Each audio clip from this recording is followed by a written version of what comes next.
hey, here's the information. Here's what might happen. This is going to be useful to you. There's this problem. I've unearthed it for you. We have this new amazing tool that is AI.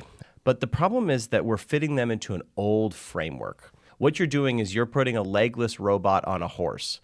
You don't get any of the benefits of the robot, and the horse still takes a shit. If there's 1,000 drivers and 1,000 passengers, suddenly you're waiting minutes. Then you could instantly have a driver. And so more users on the Uber network makes it better. But more people that are leveraging the same signals actually make them worse. The AI SDR is not saying, I will write a better message for you. It's like, every time you take a bite of broken glass, it costs you $10. I'm going to sell you that same bite of broken glass for $1 per chew. And so you're like, oh my gosh, amazing. I can eat broken glass at 1/10 the price.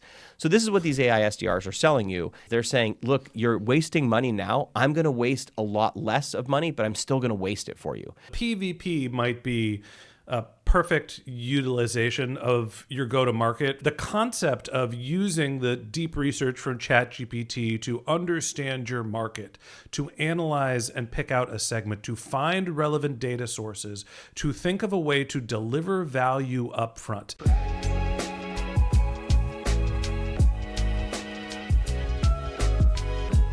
The go-to-market landscape is changing fast.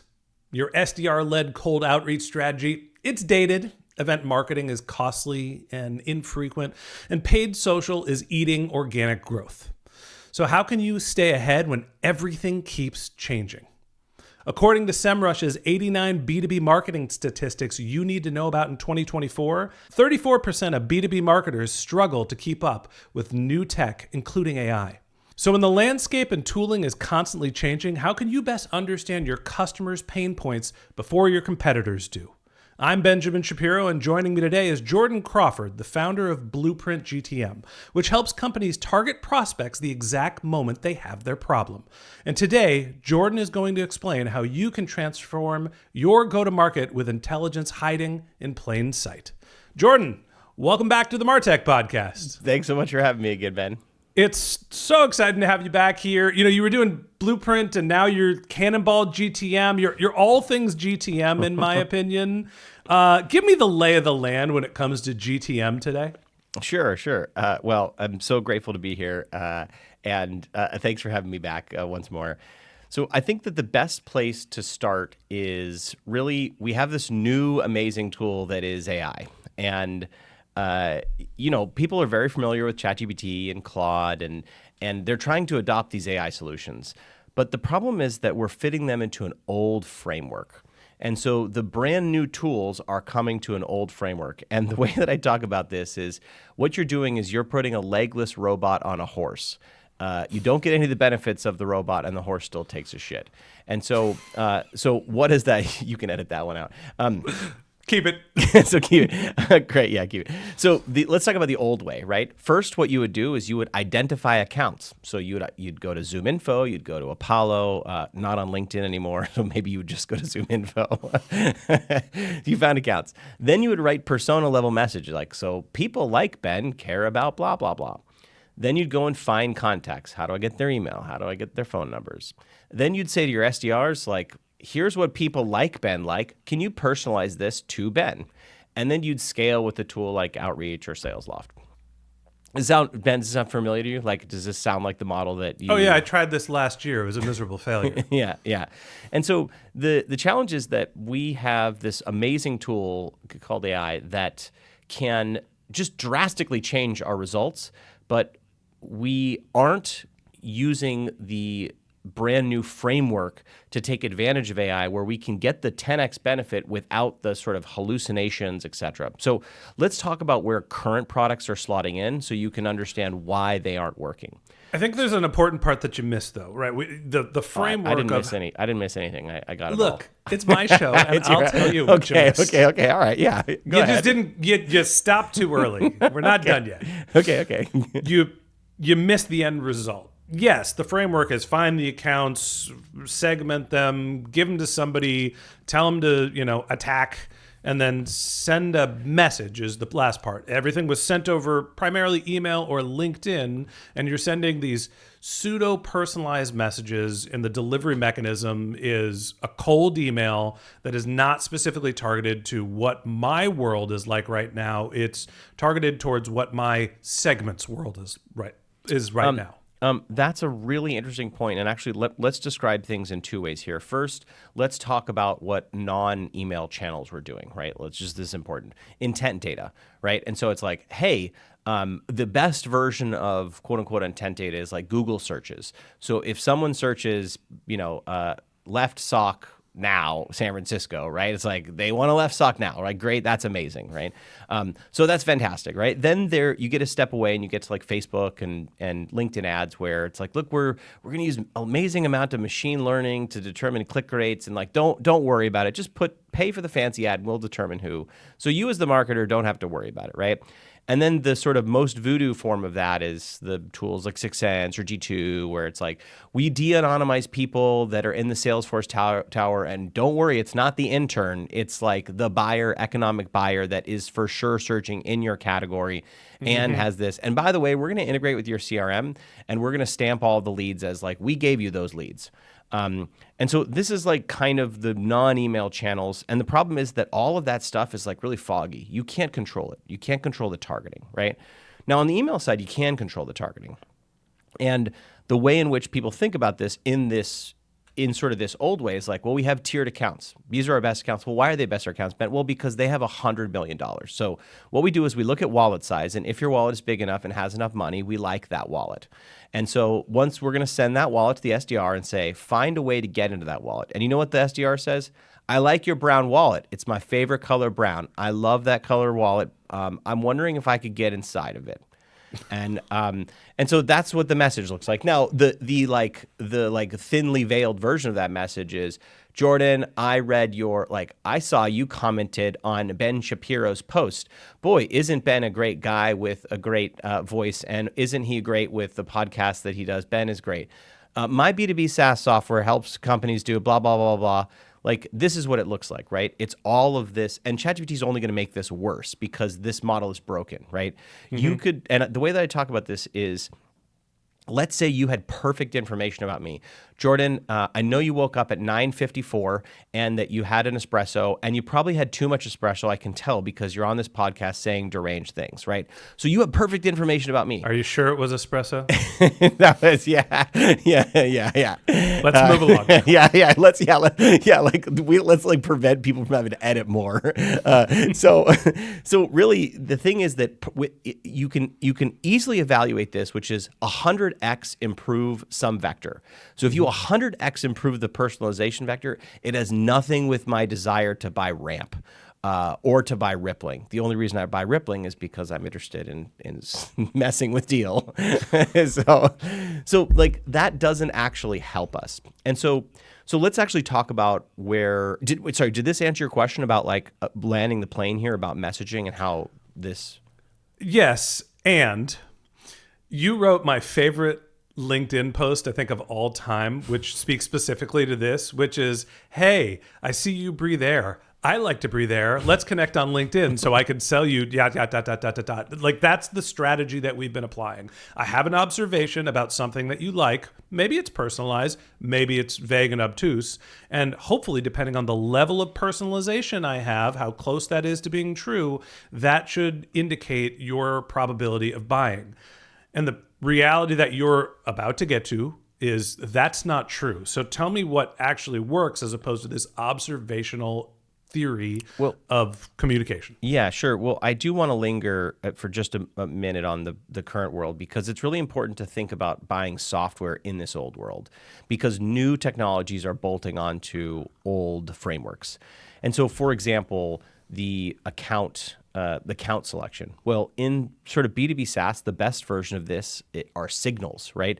So I don't know if you know, in the past, what people used to do, the best sort of signal was raising funding. So I'd say, Ben, I saw that you just raised $10 million. Now that you have $10 million, I would like some of that $10 million. Do you have some of that for me? And weirdly, that worked for a while. Like you could basically say, as you grow, and It wasn't that, hey, yeah, you have yeah. money, I have money. It is, you have money, you're thinking about expansion, you haven't gone into this version of marketing. Now can I have your money? Yeah, sure. I mean, the generous version of this is like, as you grow, you're going to need to insert any tool at all related to growth, which is every tool, right? Right. And so the thing is that doesn't differentiate. So these signal-based platforms, they're selling you the same thing as that, because the more people think about any product that you know where more people use it and it gets worse. That's not the case. Uber, right? If there's like one driver and one passenger, you're going to wait for about 46 hours for that driver to get to you, right? But if there's 1,000 drivers and 1,000 passengers, suddenly you're waiting minutes.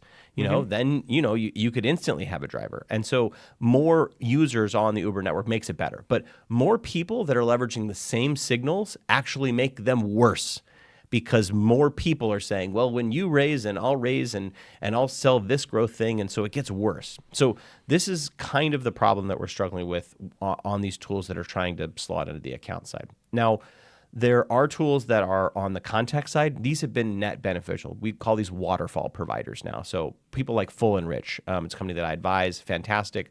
They hit a bunch of different providers to find they're selling truth. This is the best email, the best phone number. But the key problem of the day is not that we need more contacts. That's not the challenge. Now, this is helpful in the new world, but in the old world, having better contact data is not the problem. Let's talk about the personalization for just a minute. This is where the AI SDR slots in. And what the AI SDR is the AI SDR is not saying, I will write a better message for you. It's like, I know that you're eating broken glass, and every time you take a bite of broken glass, it costs you $10. I'm going to sell you that same bite of broken glass for $1 per chew instead of $10 per chew. And so like, oh my gosh, amazing. I can eat broken glass at 1/10 the price. So this is what these AI SDRs are selling you is they're saying, look, you're wasting money now. I'm going to waste a lot less of money, but I'm still going to waste it for you. Ironically, the SDRs are priced, the virtual SDRs are priced essentially the same as a regular SDR, which I find hilarious because it doesn't solve the problem that they're actually getting towards. But I digress. Go on. Yeah, that's true. I mean, I think that the goal is like, in that case, what they're saying is we'll send 10 times the number of messages. They're saying that your SDRs are sending broken messages. And by the way, I do think that in this world, they are writing better messages than your SDRs. So they're not over personalizing what they're trying to say is like 3 sentences. Basically, they just take the reading level that your SDR should have, and they actually write to that reading level. So they're like, hey, actually send a message that is shorter. Is like, we're off the reservation. Tell me what's working right now.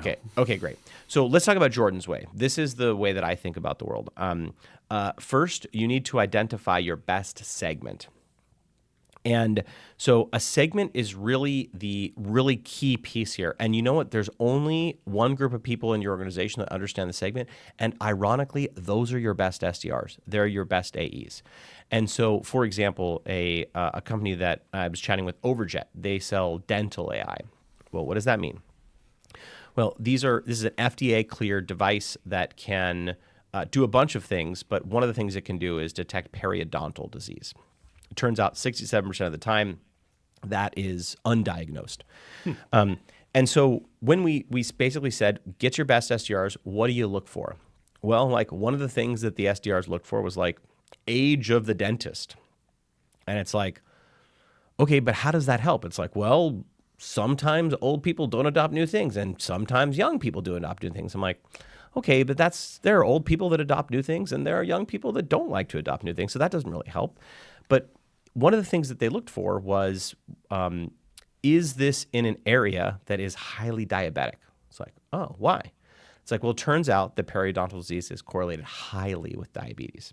Okay. And so it's like, okay, wow, really interesting, right? And who has that? Like, do you find that in Zoom level? Can you find like % of population of diabetes? No. But it turns out the CDC, check our timers, the CDC is still around. As of when we started this recording, the CDC was around. 2:58 March 20th. The CDC is still here. Still here. Yeah. Okay. Yeah. So So that was really interesting, right? So we have a segment now, and that segment is like who is under finding the most amount of periodontal disease. Okay, great. Now, what's the data, right? So the next piece is segment, then we have the data.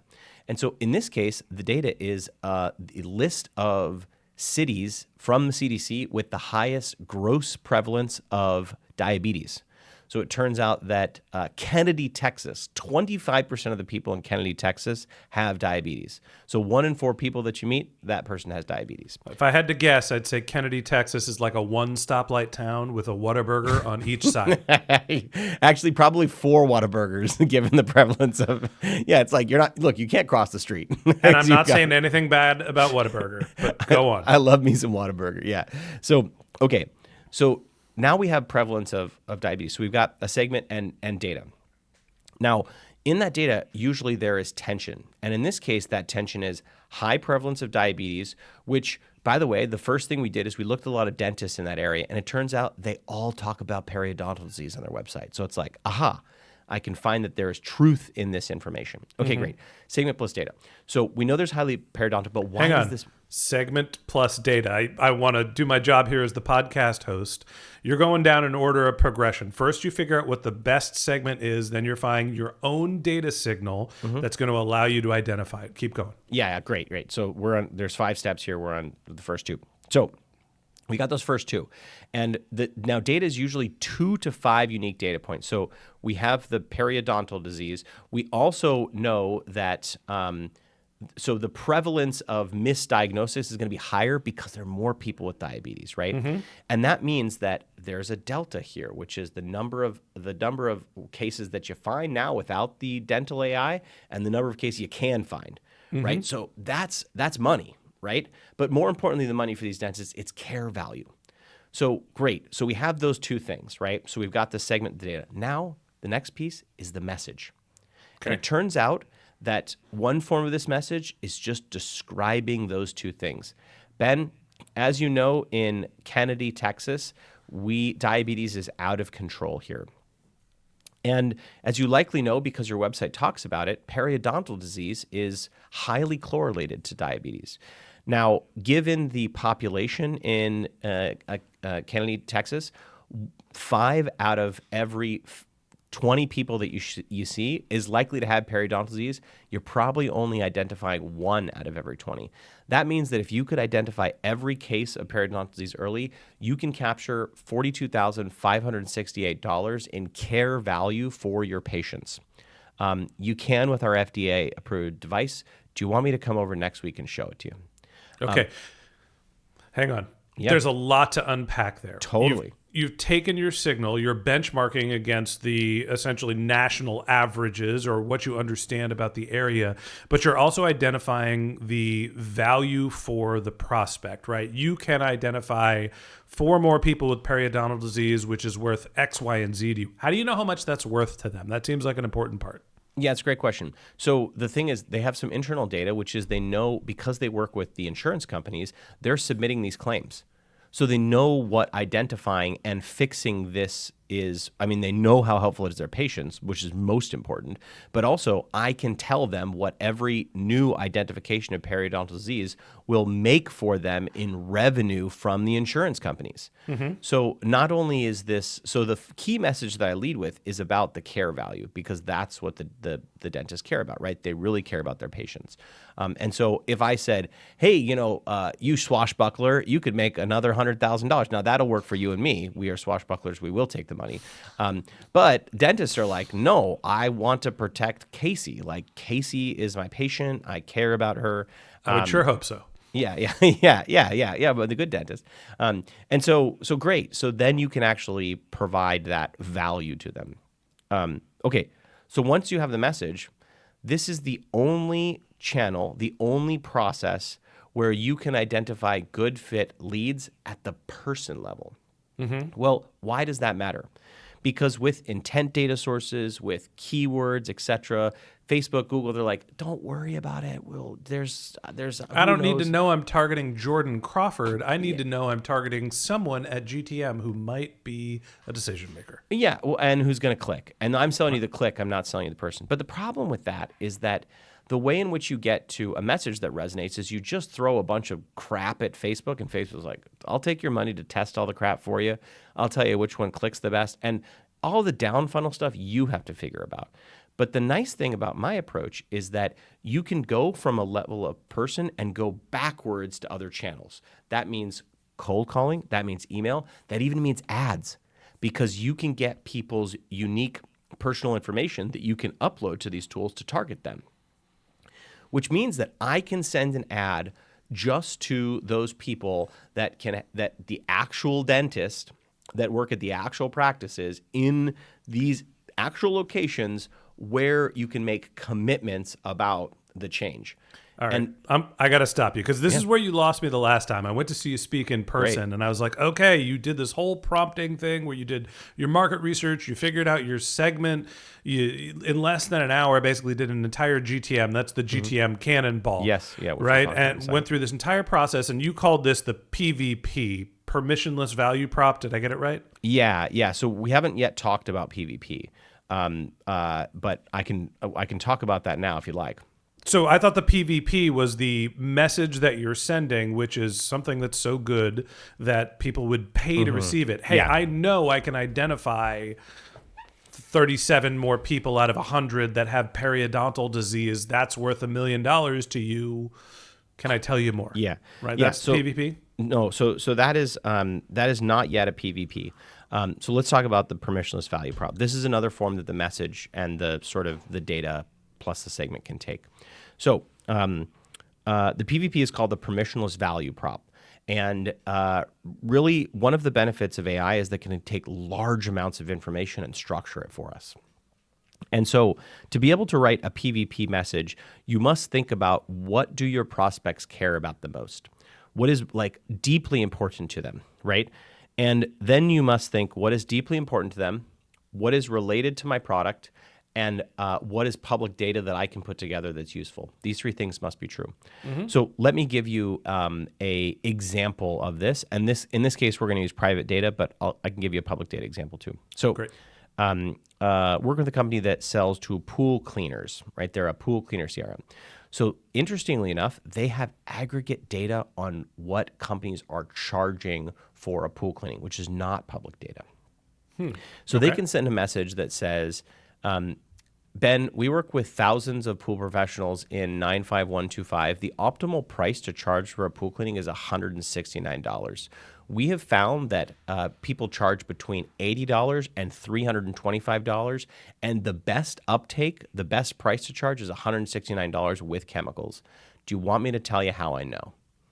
That's an example of a PVP. Now, let me give you another example to make this a little bit more concrete. Let's say you are a chief marketing officer and you have just started at a company, right? Or even a product marketer. What do you think? What's like some of the most important thing for you to do when you started this company? Fire everyone. Okay, the second, gotta go. Start using AI. Sorry, everybody. Everybody's losing their jobs. No, the first thing I would do is listen and understand what people are doing, and then evaluate whether it's working or not. Sure. A classic answer, right? Now, my guess is you probably want to understand something about the market too that you're in, right? Sure. Okay. So imagine this: you're a week into the job, and I send you a message. Ben, from what I can tell, your top 5 competitors are blah, blah, blah, blah.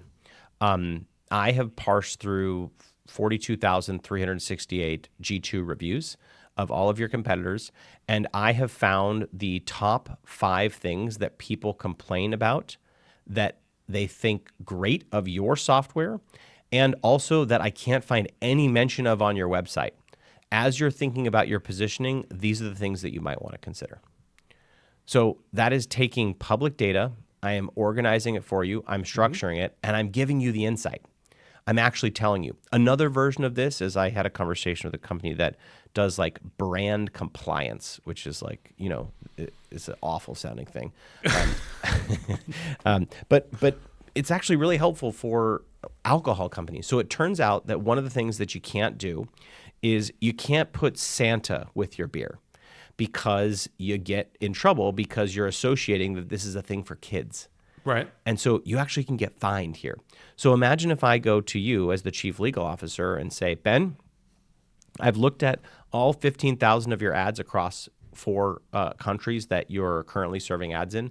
Did you know that these 3 ads have cartoon characters? And in the last 4 months, there has been $50 million in lawsuits settled for alcohol brands that put cartoon characters on their ads. I thought it'd be useful for you to know about this so that you can remove it. Okay, so I get the examples of the permissionless value prop. Is there a format or a system that marketers can use to think about creating their own? Yes, this is the go-to-market cannibal. So the go-to-market cannibal, and I should finish I just want to finish the last piece of the argument, which is once you channelize the message, which is you can format it for ads, you can format it for, so segment, data, message, you channelize that, which is that you can use AI to basically reformat it for an ad. You can reformat it for an email, a phone call. Then the way in which you scale is you start over with a different segment. And so you tackle this segment by segment by segment by segment. So that's the sort of argument here. Now, the go-to-market cannonball is our process for getting to the PVP as fast as possible. And so we have 90 minutes to take a brand that we don't know from a hole in the ground to a PVP message. Now, generally, we take vertical SaaS companies because they understand their ICP a lot better than horizontal SaaS companies. Horizontal SaaS companies have a really hard time. It's like, well, who do you sell to? It's like not only everyone that has a wallet, anyone that has a credit card, a bank account, that breathes, that has hair, that has ever been to Jamaica. Like, it's just a random hodgepodge of like. I'm in your target market. I went to Negril for spring break. Yeah. So we take companies that have a really good opinion about their ICP, and usually that's because they focus their product on one. Mm-hmm. Then we run the find process, and the find process is focus, investigate, narrate, and deploy. 4 simple steps. And so this is really how to get the best out of AI. So the focus piece is about warming up the model and warming up the people using the model. And that is that, it's a mutual thing, right? It's like you both have to be into it. So focus, what you're trying to do is you're saying, understand my ICP, understand my persona, understand my competitors. Now, ChatGPT Deep Research can do this live for you. It'll take about 10 minutes, which is longer than you and I have ever worked in our lives combined, Ben. So you can see ChatGPT do all this great work. You can see the persona. You can see the ICP. You can have an understanding of competitors. You can figure out what are great data sources. And so the model can start to get really, really good context in your customers. What are you saying? And what you're trying to do in that focus state is figure out, like, what is the really best segment? And the good thing about this is that it helps you place those ideas in your head, and the model starts to get an understanding of what the hell it's doing, right? Okay. Do you want to ask any questions about the focus stage before I go and talk about investigation? Yeah, I've when I went through your case study, your Cannonball GTM, you're sitting there talking through deep research to ChatGPT and evaluating what it's returning back and asking for what's the segment, how should I evaluate it, which is the best segment, how big is the opportunity, where do I find people, what are the data sources, and you went through and basically had a conversation with the AI and did all the segmentation work that most marketers would have done in 6 months. The process is amazing, and everybody should go and watch your online content to be able to see it. Fridays, First off, Fridays where do 9 people Pacific. Thanks. Where do people see you're doing lives? Lives, yeah. LinkedIn Fridays every lives? 9 a.m. Okay. Pacific. CannonballGTM.com. Yeah, not a sales pitch. Everybody go on Friday and watch Jordan go through the process. Just seeing how he writes his prompts is insightful. And he's not writing them. He's actually just having a conversation with the GPT. It's really great. You go through and you get this sort of structure of your segments, and the machine is doing the work for you. Then you start writing your permissionless value prop. Keep going. Mm-hmm. Yeah, great. So once you and the model are together warmed up, then you do the investigate. Now, the investigate stage is really about identifying the segment plus the data. So you're really trying to figure out where you can combine these two things. Now, the nice thing about that, and this is where the PVP is formed, the permissionless value prop.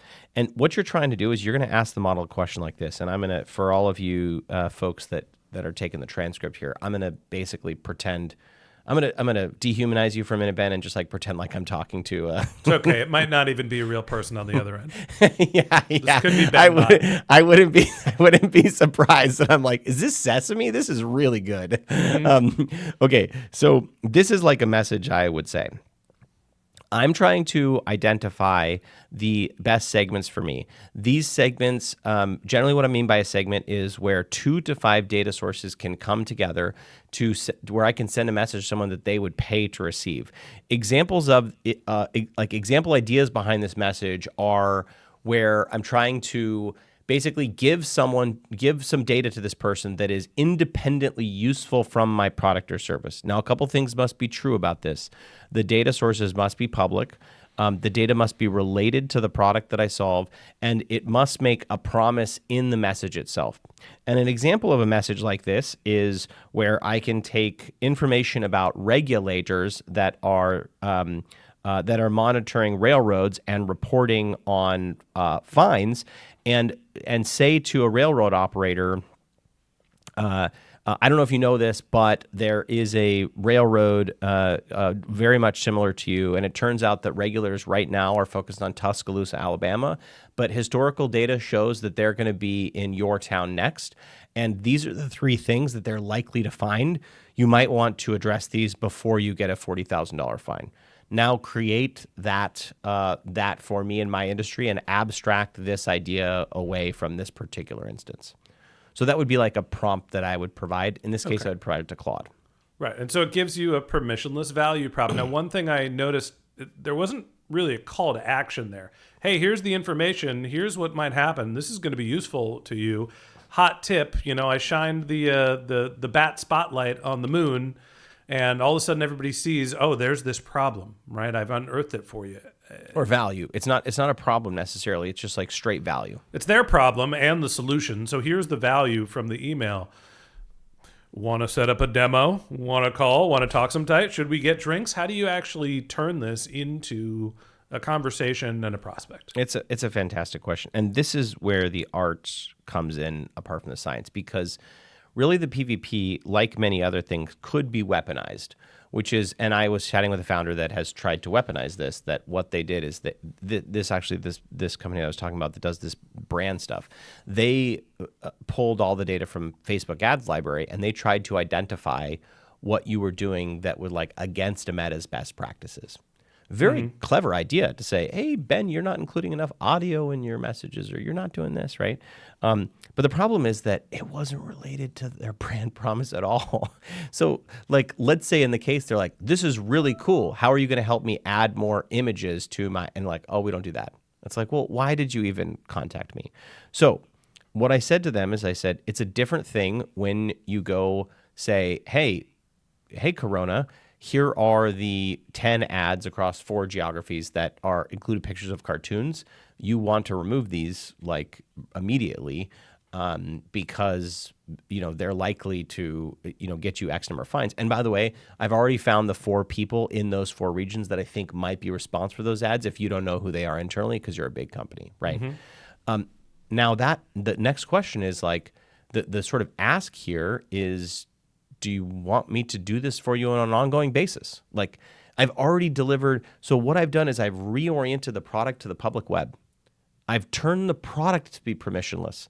I've said you don't have to log in. You don't have to connect your data sources. You don't have to do any of that stuff. I've already done it for you. I've connected public data. I've structured it. I've delivered that public data to you. And the thing is, you don't have to like hack the ask. Hey, what are you doing on Tuesday at 5 p.m.? Do you have 15 minutes? Do you have 12 minutes? Do you have 34 seconds? You don't have to do any of that stuff. Because if you have done the PVP right, it's like, oh, I will get on that immediately. And simply like, or even I could say, these are the top 4. I found 26. Do you want me to show you how? Do you want the other 26? Like, I'm only selling a reply. I'm not selling my product. I'm not even selling a meeting, right? I'm just saying, what is a message that is independently useful that I can deliver? And if you got it right, people will respond. They're like, I've never seen anything like this. Like, You're delivering value up front, and now you have someone's attention. And then there's the question of, all right, I'm going to give you 4 of the 26 leads, and everybody's business model is going to be a little different.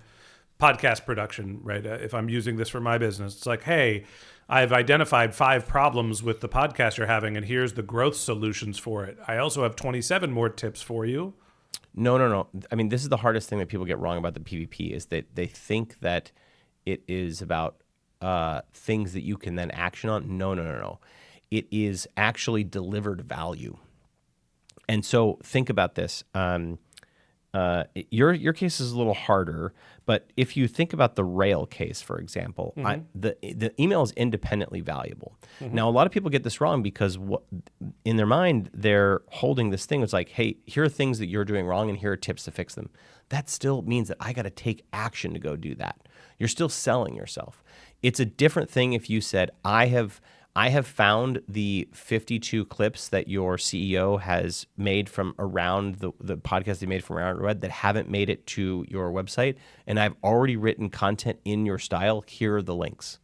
We do this. Like that. If that was like a thing that you did, Sure. So it's like it's already done for you. Like there's unique value in it already that is like ready to go. Now that's not a perfect PVP because they still have to go do something. Ideally, the information in it of itself is actionable. It is useful. In the marketing example, I can actually tell you the things that you should change in your marketing and why, and anchor that against data. So that's like a PVP.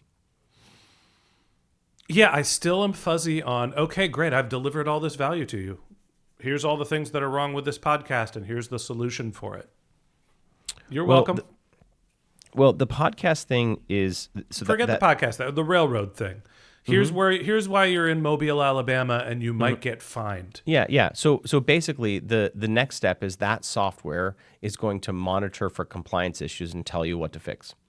So it's directly related to that. So instead of me having to email you, so the brand guideline, for example, it's like in this product's example, they're actually monitoring upstream at the Photoshop level. So when the person at Photoshop is like, let's add a Santa and a bunny and like have them all drinking together in a fire, and that person hits submit, like it's like, hey, just so you know, there is a $40 million fine that we're going to get if you keep going here. Like, start over.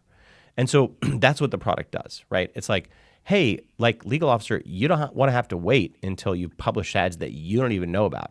It's like you want to do that stuff upstream. The last question I have for you. The PVP. I understand this is the permissionless value prop. You're going to give information that is uniquely valuable to a prospect upfront with the hope that they'll want you to continue to have you monitor and manage the value that you're creating. Who's it for and who doesn't it work for? Oh, shit. Great question. Gotcha. Gotcha. No. Get me. I need 3 seconds and I'll come up with amazing bullshit. So who's it not for?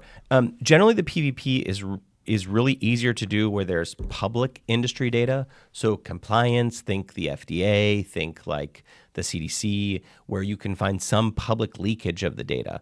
It's really harder to do for like industries that are really unregulated. It's harder to do. Horizontal SaaS is really hard because to do the PVP well, you have to pick a super niche segment. Like you really have to go super deep to understand who is this going to, because if you imagine a segment and you say, well, my product can help B2B SaaS marketers and also product managers at trucking companies. It's like those two people care about way different things. So it really works well for vertical SaaS companies, people that like companies that are in regulated industries. It works well where they have like some forced interaction with the government, where there are consequences.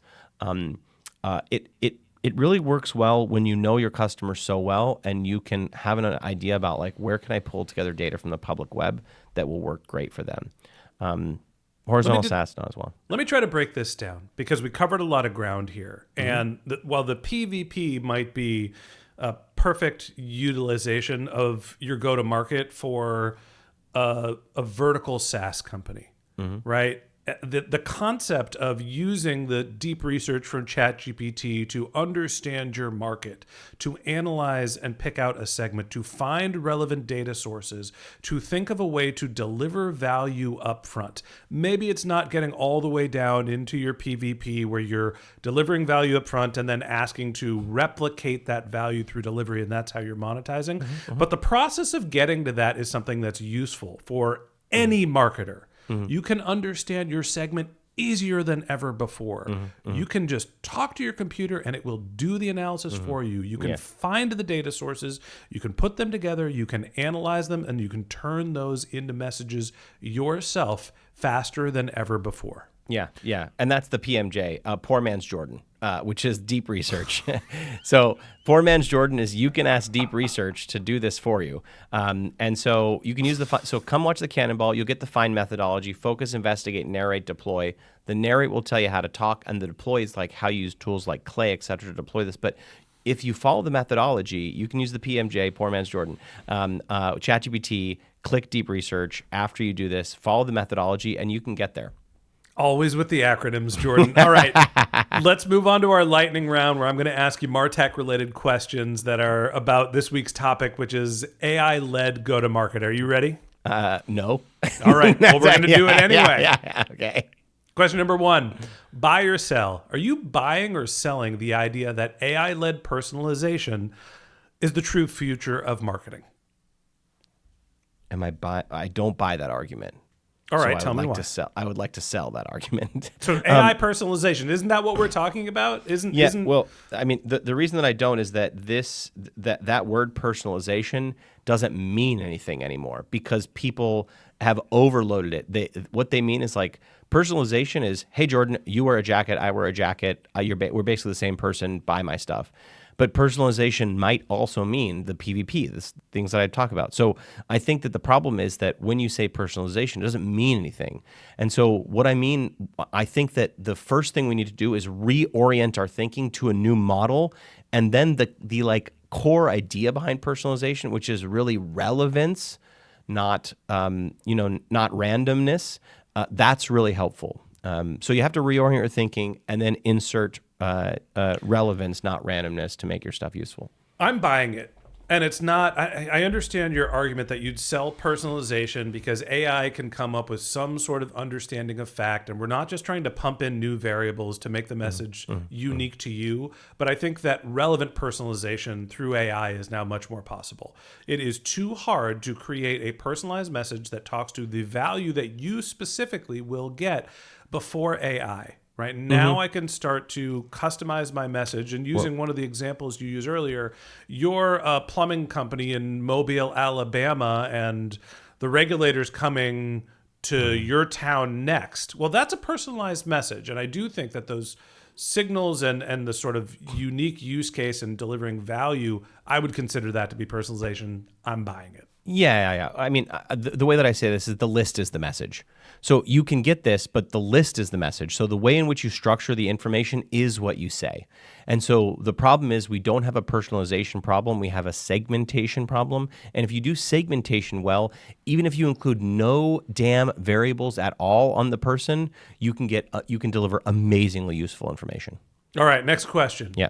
Toss up. Would you choose to invest in Clay or sources where you own your own data if you have to pick one? I actually did just invest in Clay, even at their crazy round. I also have equity in the company already. But the reason is that Clay is trying to be the infrastructure for go-to-market, not the answers for go-to-market. And there's a very key difference, and that means that they allow you to bring your API keys in, and they do not charge you a tax for that. It's really their pricing model innovation. So you can pay, I don't know, $350 a month, $400 a month, and use your own API keys, your own data, tools like Serper.dev or Appify, they use all the time. And Clay does not charge a tax to do that. It's included in their platform fee. And so that means that over time, you actually can reduce your cost on Clay by like buying directly from the data vendors. So Clay is a discovery and action tool, not a tool to tax you. This is why I believe in it. I'm a little surprised, and not that you're bullish on Clay. I know you wrote a course on it. You're active on the platform. I'm sure you have some sort of relationship with the people there. But you've also created your own data sources, and it seems like that's core to your business. Why are you investing in Clay, not the ownership of your own data? No, I'm not actually, which is just like, again, you should think about this like, well, Ben, what about how your business runs? Like, how come you don't own it when you operate it on Google Sheets? It's like, no, Google Sheets just stores the information. It does not own the cell data. And that's the interesting thing is that I'm not paying Clay. And I spend almost no Clay credits because I basically, so you can use a tool called the Claygen. It searches the web and you just pay OpenAI tokens. You just pay the API. You just pay Papa Sam and Daddy Adario, who's the CEO of Anthropic, right? So you're just paying those people. Clay just passes that through. And that is like pennies. That's like fractions of a penny per row. So I own all of basically I'll use tools that are just 10x cheaper than Clay inside of Clay. And that's why it's valuable. Okay. Moving on to our next question. Double down or diversify? Double down or diversify? Are you doubling down on email outreach or diversifying into alternative channels like influencers or paid social for go-to-market? A diversification, of course. Because I think that if you know who you're talking to and you know why you're talking to them, the whole value of that is that you have a very specific segment and you want to diversify that message across channels, right? It's like, look, if you want to get to me, you're going to go either to the cheeseburger shop or the ice cream shop. But if you're going after other people that aren't me, they may be at the gym or at the pool or something. And so you have to make sure to hit them where they are. And that doesn't, I'm really bad at my email. Like, I had a customer on LinkedIn. It's like, hey, I'm ready to pay you. How do I pay you? You're not responding on email.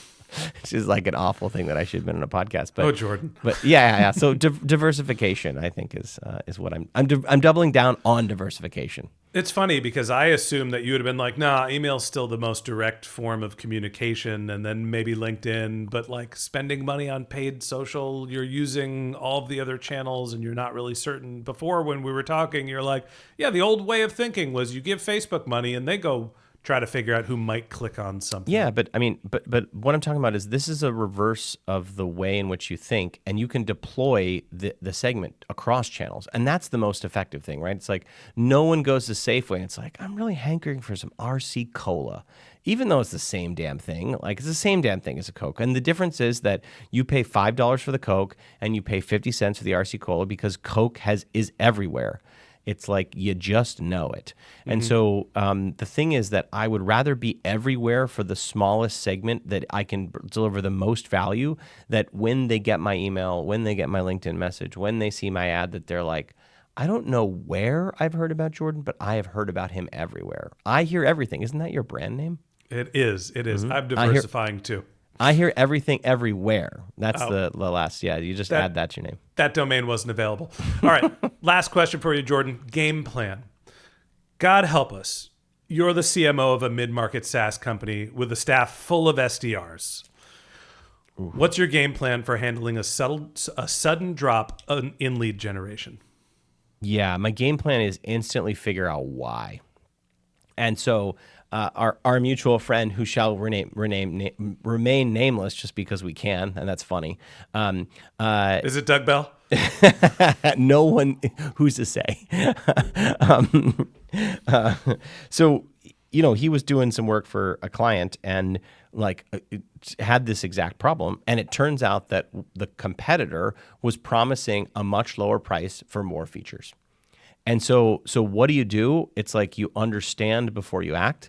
And if you can understand that, the answer is not fire everyone. God, no. I was sure that's where you were going to go, is like a team full of SDRs. That's the opposite of what I would do. Yeah, of course. But like, look, there's like a reason that Salesforce is like, we're going all in AI. And you know how we're doing it? We're hiring more AEs. And it's like, wait a minute. So I don't necessarily think that if something is not working, you should blame the first thing that you think. No, you need to think before you act. And once And if the thing is that you should go read this, by the way. Cloudflare wrote an amazingly good letter that basically said, look, 97% of our SDRs were order takers. They just were taking orders from our inbound. Like, so we built this amazingly good brand. Same thing happened with Airbnb. They shut off all their ads, and like, you know how many people booked less? No people booked less. We just saved $330 million sending to Google every year. And so that's why I think that we need to be a little bit more thoughtful about our actions. But yes, I think a team that has a bunch of SDRs where the utilization rate isn't great should probably try other things. Think before you ask. Not what I thought was going to come out of your mouth, but I can't disagree with you. And that wraps up this episode of the MarTech Podcast. Thanks to Jordan Crawford, the founder of Blueprint, for joining us. If you'd like to contact Jordan, you could find a link to his LinkedIn profile in our show notes, or you can visit his company's website. It's blueprintgtm.com. He's also doing LinkedIn Lives for the Cannonball GTM every Friday. They're totally fascinating. You should absolutely check them out. And if you haven't subscribed yet and you want a daily stream of marketing and technology knowledge in your podcast feed, hit the subscribe button in your podcast app or on YouTube, and we'll be back in your feed every week. All right, that's it for today. But until next time, my advice is to just focus on keeping your customers happy. Thanks, Ben.